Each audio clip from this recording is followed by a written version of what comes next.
Once again, we in Valdosta, Lowndes County, within the civil rights circles, we often wonder why things remain the same without change. We wonder why people live in such deep fear.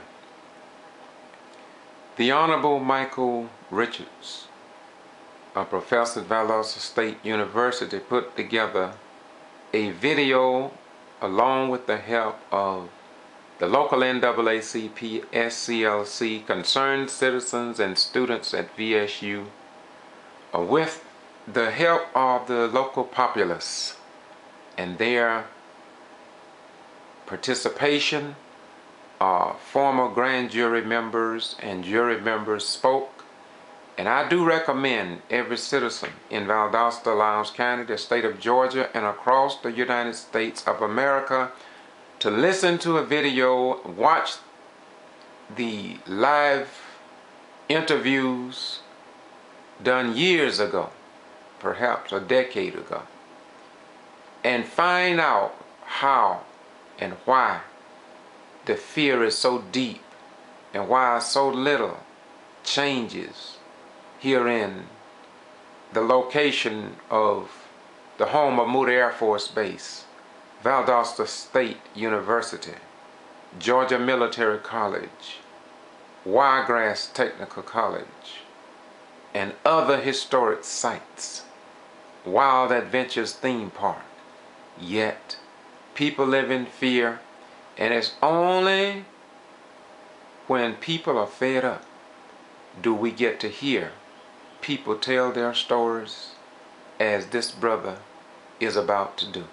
And let's listen to more of this information as we travel in search of those veterans and active duty persons who must or will be, for whatever reason, incarcerated in the Valdosta and Lowndes County Jail in the state of Georgia. Let's hear, as Paul Harvey would say, the rest of the story.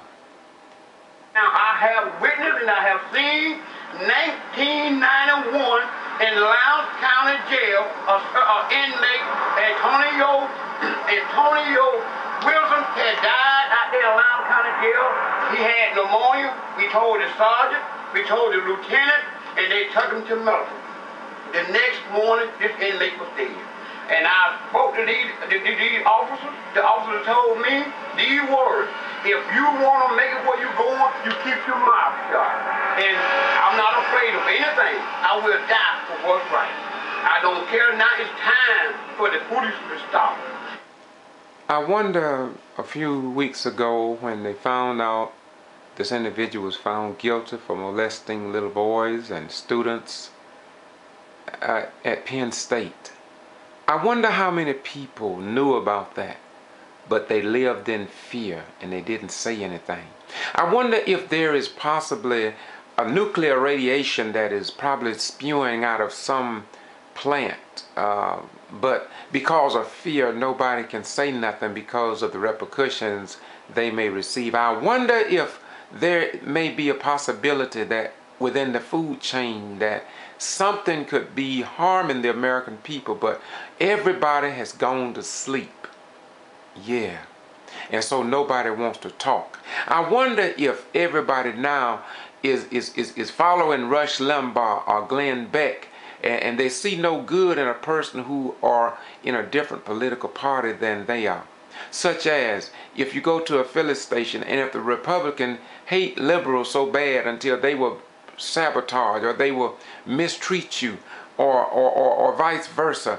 I wonder if you go to a doctor, is it getting now wherein you better go to a doctor in your same political party, or maybe just your political party, a member who owns a store, you just better shop with him instead of somebody who don't belong to the same party as you do. Because if you listen to the conservative radio station and the Democratic, those who don't see straight criticize another human being. So are we getting to a point wherein fear and our own individual prejudices are destroying the goodwill of the people? This brother is talking about things that we thought the Honorable Judge Hugh Lawson of the Middle District of Georgia had resolved in his court order 89-54-VAL in 1997 with a 2-year window to be brought in compliance for the good of American citizens, active duty and retired military veterans and disabled veterans. But apparently no one followed up to ensure that those corrections were ever made. Let's listen to another man. No, let's stick with this guy. Let's listen to him a little bit more. Time for somebody to stand up and do what they need to do with these police officers, these county jails, and these city jails, and these surrounding counties.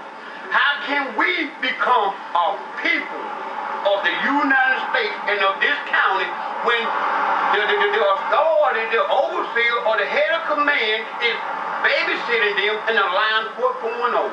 I have seen witness on Charleston Street a month ago where there was an incident that someone said that there was a drug activity. There wasn't no drug activity. That was something that Lowndes County and Valdosta Police Department knew and stereotyped these people. They went there and they wanted to arrest, and other citizens comes out in the street and this officer make this statement: "Get your FF out of the street, because if you don't, I'm gonna lock you up." Why should I be locked up? Because I'm in my street, in my neighborhood, in my community, and you don't have crime tape, a crime scene banner around. Why should I leave? Now come on, y'all. This is unfair. Valdosta Daily Times. There's a lot of stuff that I had wanted to report to y'all, but what do? You tell me you cannot report this. You cannot copy this. Now who is right and who is wrong, America? Who is right and who is wrong? There's a lot